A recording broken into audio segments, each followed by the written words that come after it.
আসসালামু আলাইকুম রহমতুল্লাহি ওবরকাতুহু। সম্মানিত দর্শক, রাজনীতির যে রাজচক্র, ভাগ্যচক্র, যেটি আকাশ থেকে নিয়ন্ত্রিত হয়, অবশ্য দৃষ্টে মনে হচ্ছে যে আবার এই রাজচক্র উল্টো পথে ঘোরা শুরু করেছে। আপনারা যদি গত ১৭ মাসের এই যে রাজনীতির যে পট পরিবর্তন, রাজনীতির স্রোত, বিভিন্ন পক্ষে বা বিপক্ষে যে জনজোয়ার,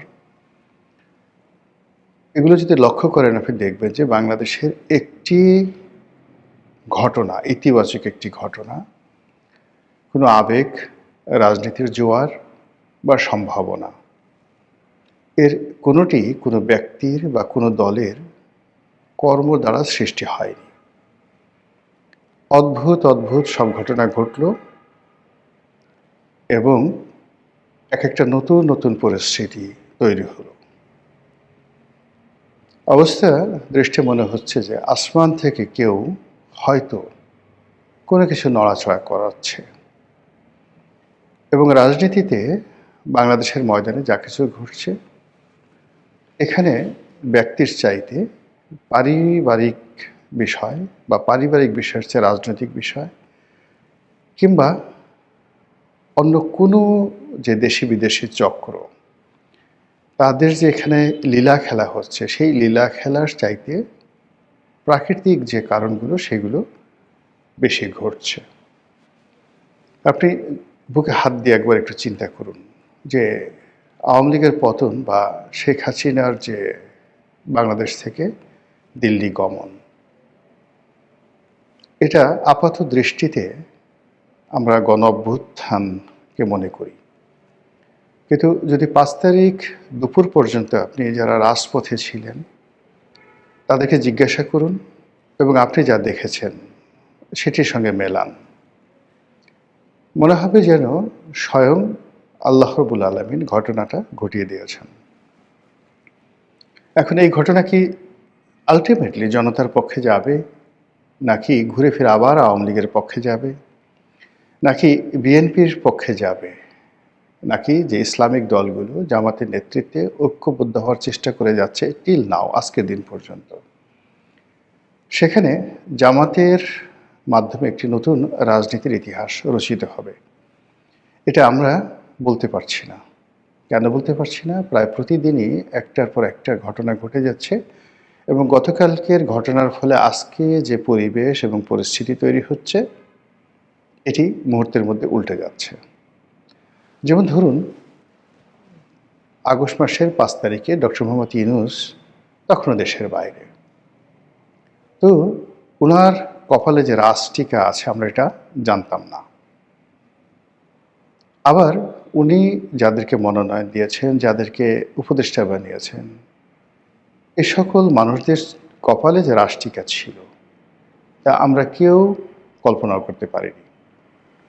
যেমন ধরুন, ছাত্রদের মধ্য থেকে ২ জন উপদেষ্টা হলেন,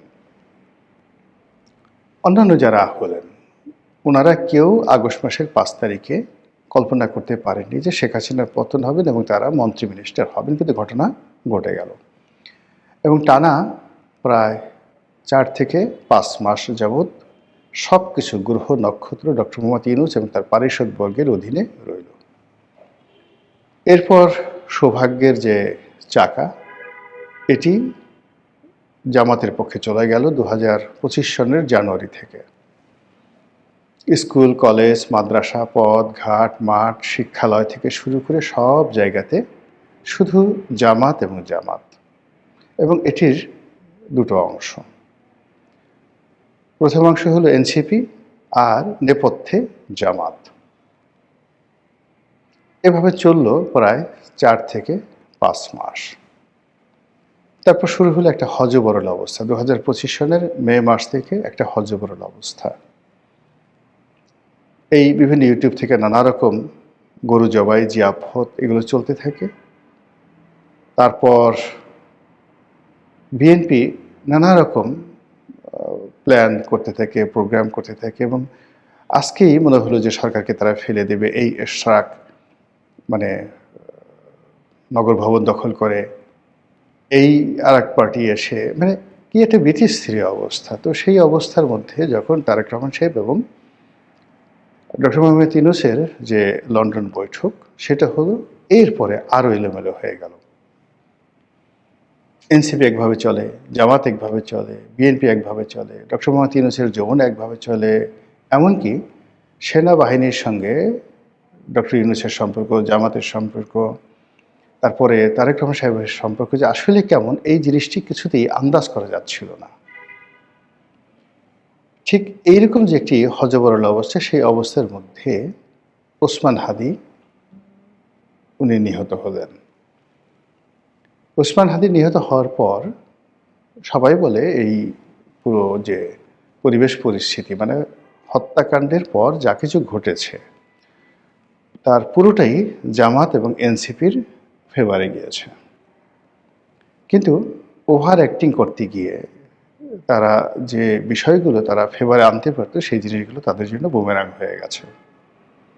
যেমন ডেইলি স্টারের আক্রমণ, প্রথম আলোর আক্রমণ, এটাকে আসলে হজম করা যায়নি।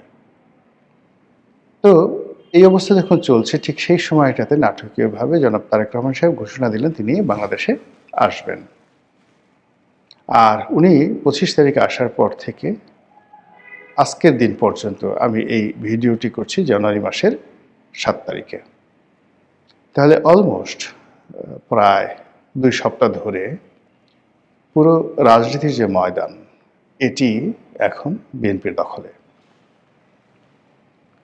বাংলাদেশে এখন বিএনপির যে গ্রহ নক্ষত্র, আজকের দিন অনুযায়ী মনে হবে যে এখনই নির্বাচন হয়ে যাওয়া উচিত, এবং তারেক রহমান সাহেব এই মুহূর্তে বাংলাদেশের প্রধানমন্ত্রী।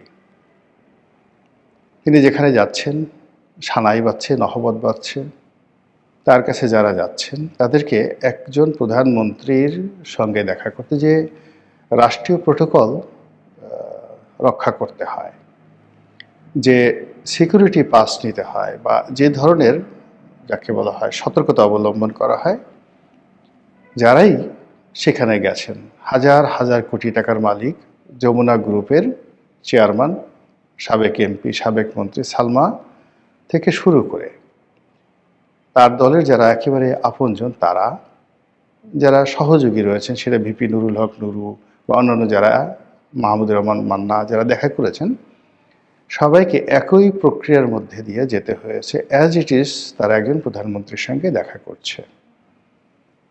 এই যখন চলছে, তখন সারা বাংলাদেশের কিছু কিছু এলাকাতে কিছু বিচ্ছিন্ন ঘটনা ঘটে যাচ্ছে। বিচ্ছিন্ন বললাম এই কারণে যে স্বয়ং বিএনপি নেতা জনাব সালাউদ্দিন আহমেদ তিনি বলেছেন যে কাউরান বাজারে যে স্বেচ্ছাসেবক দলের একজন নেতা গুলিবিদ্ধ হয়ে মারা গেছেন, এটি বিচ্ছিন্ন কোনো ঘটনা, এর সঙ্গে কোনো চক্রান্ত জড়িত নেই।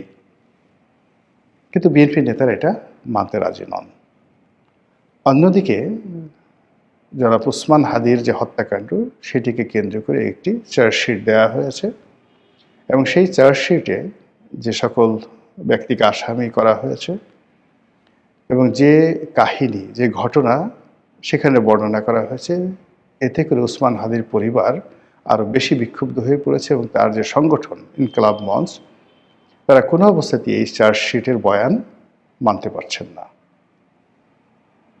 তারপর চট্টগ্রামের যে একটি এলাকা রয়েছে ফটিকছড়ি, রাউজান, এই এলাকাগুলো মূলত সালাউদ্দিন কাদের চৌধুরী পরিবারের একছত্র আধিপত্য। তো সেখানে গিয়াস কাদের চৌধুরীকে বাদ দিয়ে যাকে মনোনয়ন দেওয়া হয়েছে, চট্টগ্রাম উত্তর আওয়ামী লীগ বিএনপির একজন নেতা গোলাম আকবর খন্দকার, এটাকে নিয়ে পুরো চট্টগ্রাম উত্তাল। তার প্রেক্ষিতে হোক বা অন্য যে কোনো কারণে হোক, সেখানে এই রাউজান, ফটিকছড়ি, এই বিস্তীর্ণ এলাকাতে যেখানে চৌধুরী পরিবারের আধিপত্য রয়েছে, এই জায়গাটিতে একজন নেতা খুন হয়েছেন। এর বাইরে রাজশাহী, চাঁপাইনবাবগঞ্জ থেকে শুরু করে বিভিন্ন এলাকা থেকে যে সকল খবর আসছে, সেই খবরগুলোকে আপনি যতই বিচ্ছিন্ন বলার চেষ্টা করেন, কিন্তু একটির সঙ্গে অপরটি যদি মিলিয়ে দেন, তাহলে আপনি বুঝতে পারবেন যে বিএনপির ভাগ্যাকাশে যে সৌভাগ্যের পূর্ণিমার চাঁদ এই গত 15 দিন ধরে আলোক বর্ষণ করছিল, প্রভা দিচ্ছিল, প্রভা বিকিরণ করছিল, সেটি থমকে গেছে। এখন নানা জনে নানা কথা বলার চেষ্টা করছেন, মুখ ফুটে অনেকে বলছেন, আর অনেকে বুক ফেটে যাচ্ছে কিন্তু বলতে পারছেন না। এরই মধ্যে আন্তর্জাতিক অঙ্গনে দুটো ঘটনা ঘটল, ইউরোপ কেন্দ্রিক এবং ল্যাটিন আমেরিকা কেন্দ্রিক। ইউরোপে অ্যান্টার্কটিকার মতো করে একটি বরফ আচ্ছাদিত অঞ্চল রয়েছে, গ্রিনল্যান্ড, যেটি ডেনমার্কের সম্পত্তি দীর্ঘদিন ধরে, এবং এটার সঙ্গে ইউরোপের যাকে বলা হয় একটা প্রেস্টিজ জড়িত, পুরো ইউরোপের, শুধু এটা ডেনমার্কের সম্পত্তি না। এখন এটা ডোনাল্ড ট্রাম্প দখল করতে চাচ্ছেন, এটা নিয়ে ইউরোপের সঙ্গে তার বাকবিতণ্ডা। এরপর ল্যাটিন আমেরিকাতে যদি যান বা দক্ষিণ আমেরিকাতে যদি যান, সেখানে ভেনেজুয়েলার প্রেসিডেন্টকে ধরে আনার পর মার্কিন যুক্তরাষ্ট্রে যা কিছু হচ্ছে, যুক্তরাষ্ট্রের বাইরে যা কিছু হচ্ছে, এবং পুরো ল্যাটিন আমেরিকাতে যা কিছু হচ্ছে, ব্রাজিল থেকে শুরু করে বড় বড় দেশগুলো যেভাবে আমেরিকার সাম্রাজ্যবাদের বিরুদ্ধে ফুঁসে উঠেছে, অবস্থা দৃষ্টে মনে হচ্ছে যে মাদুরোর বিষয়ে যুক্তরাষ্ট্রকে এটা সমঝোতায় যেতে হবে এবং তাকে পিছু হটতে হবে। আর এই মাদুরোর এই ঘটনার সঙ্গে সঙ্গে মিস্টার ডোনাল্ড ট্রাম্প নতুন করে ভারতের উপর খড়গ স্থাপন করেছেন। গত 1 বছর ধরে ভারতের সাথে সম্পর্ক স্থাপন, পুনঃস্থাপন, সম্পর্ক নষ্ট, এগুলি নিয়ে নানা রকম নাটক হয়েছে। সেই নাটকের প্রেক্ষিতে ডোনাল্ড ট্রাম্পও চেষ্টা করেছেন, মিস্টার নরেন্দ্র মোদীও চেষ্টা করেছেন, কিন্তু শেষ অবধি হয়নি। এর কারণ হলো স্বার্থের যে বিষয়টি, এটি উভয় পক্ষের জন্য জীবন মরণ সমস্যা। ভারতের অর্থনীতি এখন যেভাবে রাশিয়ান তেলের উপরে নির্ভর করছে, আমেরিকার দাবি মতো কোনো অবস্থাতেই তারা রাশিয়ার তেল কেনা বন্ধ করতে পারে না। আবার অন্যদিকে রাশিয়ার সঙ্গে ভারতের যে সম্পর্কটি রয়েছে, এই সম্পর্কটির মধ্যে যদি একটা বিচ্ছেদ ঘটানো না যায়, এটি আমেরিকার পক্ষে হজম করা কোনো অবস্থাতেই সম্ভব নয়। তো তর্জন গর্জন চলছিল এতকাল, তার প্রেক্ষিতে এখন যেটি হচ্ছে, আমেরিকা সম্ভবত কোমরে গামছা বেঁধে ভারতের বিরুদ্ধে নেমেছে, এবং আজকের এই ভিডিওটি যখন করছি তখনের খবর হলো ভারতের উপর 500%, 500 টাইমস শুল্ক আরোপ করার যে অর্ডার, এই অর্ডারে ডোনাল্ড ট্রাম্প স্বাক্ষর করেছেন। কাজেই ভারত এবং আমেরিকার যে সম্পর্ক নষ্ট হয়ে গেল দিল্লির সাথে, এখন সঙ্গত কারণেই বাংলাদেশ, দিল্লির পরিবর্তে ঢাকা, দিল্লির পরিবর্তে ইসলামাবাদ আমেরিকার জন্য একটা সেফ, যাকে বলা হয় টার্নিং পয়েন্ট হয়ে যাবে। আর সেফ টার্নিং পয়েন্ট যদি হয়, সেক্ষেত্রে এই গত 15 দিনে বিএনপির যে রমরমে অবস্থা, এর পেছনে আমেরিকার গুডউইল না ভারতের গুডউইল, আমেরিকার বেস্ট উইশেস না ভারতের বেস্ট উইশেস, আমেরিকার গ্রিন সিগন্যাল আর ভারতের গ্রিন সিগন্যাল, এটা আপনারা বুঝে নেন। আর সেক্ষেত্রে যেটি হচ্ছে, যদি বিএনপির সঙ্গে আমেরিকার গ্রিন সিগন্যাল থাকে, সেক্ষেত্রে ভারত তার শত্রু হয়ে যাবে এবং ভারত ডক্টর মোহাম্মদ ইউনূসকে কাছে টেনে নেবে। আবার যদি ভারতের সঙ্গে বিএনপির কোনো দফারফা হয়ে থাকে, সেক্ষেত্রে আমেরিকা এই ডক্টর মোহাম্মদ ইউনূসকে আবার তারা কাছে টেনে নেবে। এরই কিছু আলামত আমরা দেখতে পাচ্ছি। মার্কিন যুক্তরাষ্ট্রেও এবং কাতার এবং ডক্টর মোহাম্মদ ইউনূস সরকারের কতিপয় কর্মকর্তাদের ঘন ঘন বৈঠক ঢাকাতে, ওয়াশিংটনে এবং কাতারের রাজধানী দোহাতে। এবং আপনারা জানেন যে ডক্টর মোহাম্মদ ইউনূসের নিজেরও একটা হিউজ মার্কিন লবি আছে, এবং একই সঙ্গে তার যে নিরাপত্তা উপদেষ্টা ডক্টর খলিলুর রহমান, তিনিও মার্কিন যুক্তরাষ্ট্রের যে লবিস্ট গ্রুপগুলো রয়েছে, তাদের সঙ্গে তার একটা দীর্ঘদিনের সম্পর্ক রয়েছে।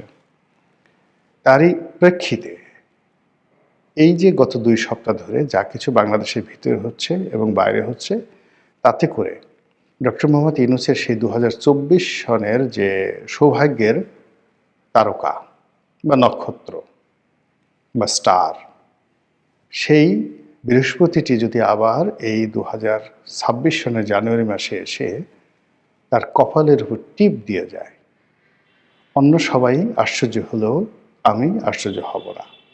আর এটা কেন এই প্রাকৃতিক ঘটনাগুলো ঘটছে এবং কেন বারবার বিশ্ব এবং বৈশ্বিক পরিস্থিতির কারণে রাজনীতির ভাগ্যাকাশে আমাদের দেশে বারবার পট পরিবর্তন হচ্ছে, এটি অন্য একটি প্রসঙ্গ, হয়তো সময় পেলে ভবিষ্যতে আলোচনা করব। আজকের ভিডিওতে এতটুকু আমার কাছে মনে হয়েছে।